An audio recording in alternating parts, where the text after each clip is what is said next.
Hi, my name is Joe. The past few weeks, many of us have been praying about the coronavirus and asking God to give wisdom to our president and world leaders on what to do. As I was praying, I kept hearing a prophecy from the late John Paul Jackson, but I was not led to release what I was hearing until 2 days ago.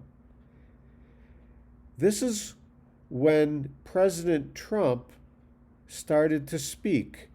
President Trump's words inspired me now to release what I was receiving as I was praying.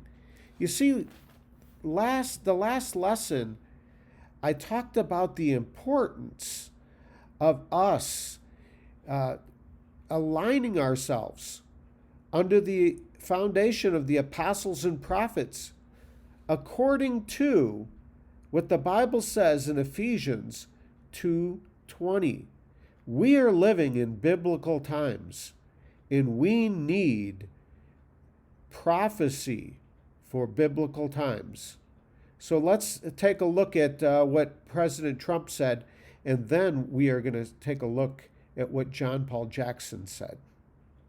My fellow Americans, tonight I want to speak with you about our nation's unprecedented response to the coronavirus outbreak that started in China and is now spreading throughout the world.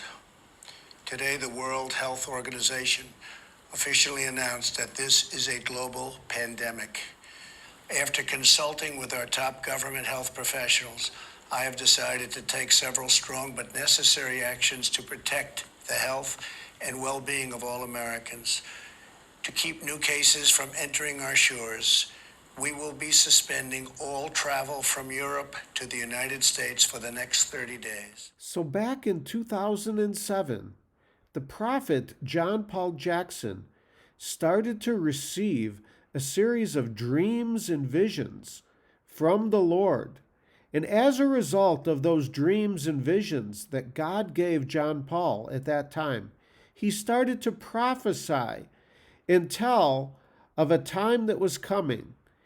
John Paul called this time that we are living in a time of the perfect storm, a time that would be challenging, but a time that would be a time for man's hearts to get right with God.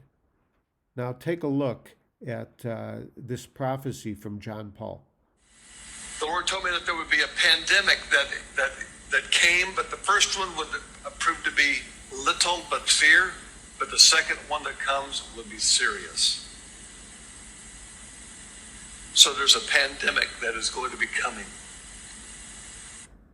And so any true prophet is not going to just receive dreams and visions, but they are going to go back to God and they're going to ask God about it and what to do.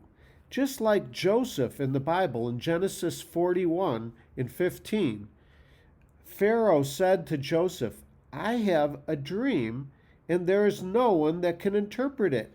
And Joseph answered Pharaoh, saying, It is not in me. God shall give Pharaoh an answer of peace. Then Joseph prayed, and he received interpretation from God on the dream and what to do. Now let's see what John Paul Jackson gives us and what God showed him on what we should do in this perfect storm. As you weather the storm with grace and prayerfully the glory of God resting on you. Number one, don't overreact to media hype and spin. They learned a long time ago that sensationalism sells and they will play it for all it's worth. In the midst of the media flurry, this is going to be a great time to listen to God and see what he might reveal or the secrets that he might reveal even to you.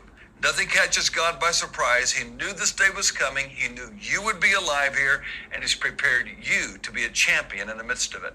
You will not fail. And so John Paul Jackson then continues to give some more wisdom. This is only a portion of the wisdom that God gave John Paul Jackson. You should go to Streams Ministry online and look up the perfect storm and what John Paul Jackson said about this.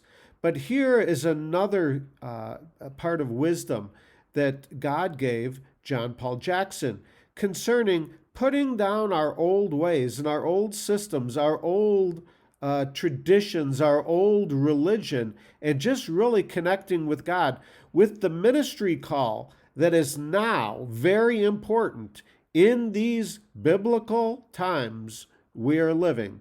So take a look at this wisdom from John Paul. Looking to cut back in areas that don't really reflect your life's mission or calling.